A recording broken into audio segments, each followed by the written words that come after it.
Hi everyone, welcome back to the channel. So we have the next episode of Game of Thrones, episode 3, season 8 of the final season.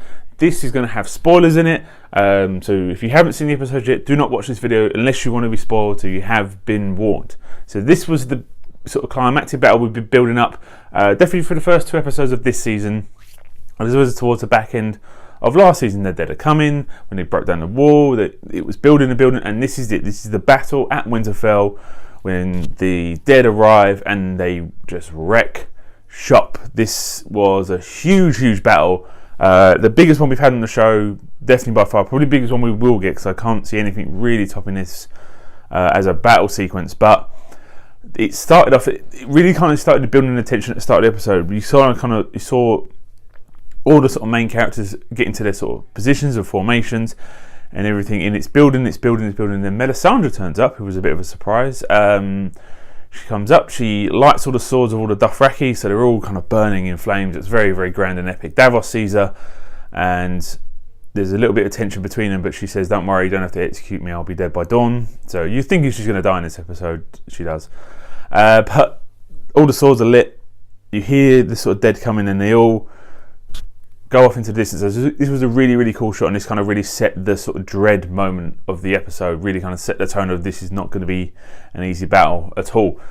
All the Dothraki go off, you see the flames in the distance, and you slowly, from the sort of point of view of where Winterfell is, you see all the flames slowly start to go out, and it kind of goes quiet, it goes dark. You see a few horses come, you see Jorah Mormont come back, doesn't say anything, you can clearly see he's quite wounded and injured, and then from there all hell breaks loose. The dead come, there's this huge battle.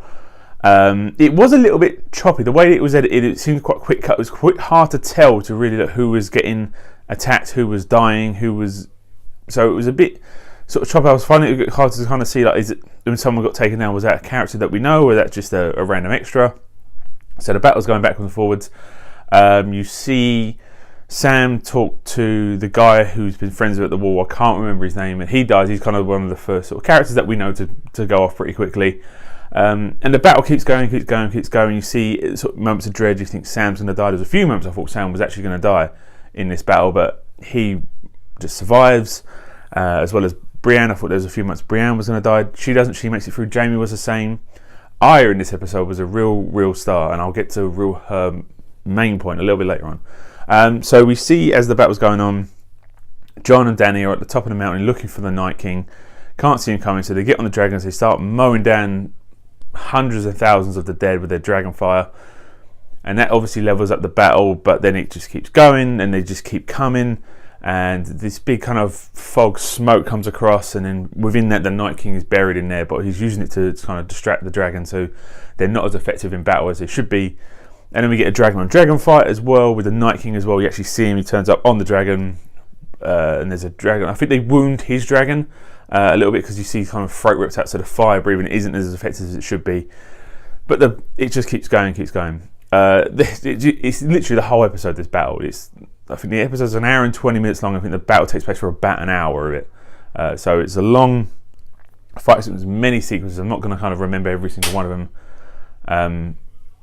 So we get to, there's a point when the Night King comes off the dragon, and he is on the ground, and then Dany comes up with the dragon, says Dracarys, and you think he's been cooked, but as the fire clears, he's just standing there. So can he be burnt by dragon fire? The answer is no, he cannot. He can survive that. I don't know where he's so cold he can stop that fire. So that was a real sort of moment. I was like, what do we do now? Like, this guy, we thought Dragonfire would kill him, that'd be the end of it. It wasn't.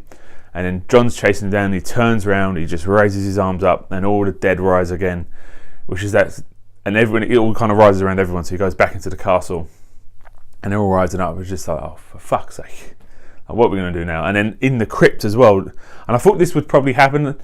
It was one of those moments where I think, will they do it, will they not do it? And as he's rising the dead again that have died in that battle, he's now got another huge army. The dead within the crypt start to break out of the tombs as well. So that's another level of threat. And then when they kind of try to keep Sansa and Tyrion and everyone down there to keep them safe, they've actually got the battle. And there was a nice little moment between Sansa and Tyrion. They kind of just look at each other. She gets out a dagger. They kind of just have a side, don't say anything, but it was a real, they kind of had that connection with, we need to do this is what we need to do, and they go out and try to fight the dead that is within the crypt. There's another really cool moment with Arya as well, when she's kind of like, she's swinging a bow staff thing that Gendry made her, and she's swinging it around, killing loads of dead, and then the hound's like panicking. He's like, oh my god, this is, we can't beat him, and you're like, well, look at her, and she's swinging and killing loads of them, which is great to see. And then there's a moment where she kind of gets away from the battle. She's in this sort of library when it's all quiet, and the dead come in there, and she's sneaking around a little bit. It was a nice sort of quiet moment as well, a little break in the sort of heavy action, which was good. And then there's a big chase sequence, and then she meets up eventually with Melisandre after going through all the tunnels and stuff, and she tells him, I said you'll kill people with brown eyes, with green eyes, with blue eyes, and from then you kind of think, now they've set the seed, I know what's going to happen, although I think this might have happened anyway. So as the battle continues, the dragon gets inside the castle. Oh, sorry, I forgot a bit. Little tiny Mormont, I forget her name. She kind of stands one-on-one with this giant, and it's just like, you're thinking, don't do it, because she's going to kill you. And as he picks her up, he's cracking her, breaking her bone, she's dying. You think, oh, this is such a sad thing. She just stabs him in the eye. So the smallest character took out one of the biggest characters, which I thought was a nice, great moment as well. So back to the dragons inside the castle. Jon gets there. He's going to go one-on-one with this dragon. You're thinking, this is how he's going to take down this dragon. Like, he's constantly, every time he gets up, it's blowing the fire at him. And then finally, the Night King meets up and finds Bran with Theon's there after having a huge battle with a load of White Walkers. Theon basically sacrifices himself, because I don't know where he thought he was actually going to kill the Night King, running at him, screaming with a spear in his hand. Is like, why you're not going to kill him? So he's just, Night King just batting him out of the way, killed Theon. Theon's gone, and as he's approaching Bran, he kind of pulls his sword out. You see Arya at a distance. He catches her. You think, oh, that's the big play.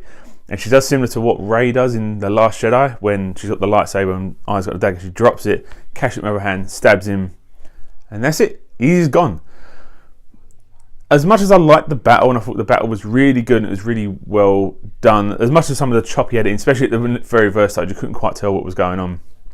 Night King kind of went out as a bit of nothing. We didn't really, apart from what Bran told us in the last episode, what his real motivation is, we didn't really get to know him a lot. Like, he kind of just appears. We see him more in this episode, more than what we've ever done, especially at different angles when he's turning and he's walking around, but you never hear him speak. Maybe he can't speak, I don't know.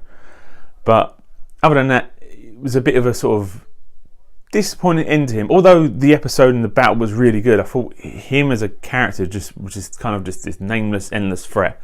And maybe that's what he is, because he's just a foil, because the real battle is what's going to happen in King's Landing in probably the next 3 episodes. We've only got 3 episodes left, so that, I think next episode we'll probably get the aftermath of this.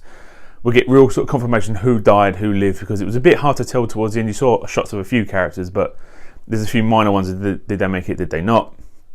So we'll wait to see this. But I would like to have got more from the Night King. He was kind of really built up, and there was this huge threat, and then he's just kind of now gone. So it was a bit of a disappointing end in some ways, but I really enjoyed the battle. I really enjoyed the episode. It's just I would have liked to have had more from the Night King, maybe in this episode, maybe even hear him speak and kind of build him a little bit. But there we go. Anyway, that is it for this episode. 3 episodes to go in this final season. What's going to happen next? Don't know. I imagine we're going to touch on King's Landing next week to find out what's going on there after the Battle of the Dead is now done. Thank you very much for watching. I'll see you next week. Bye.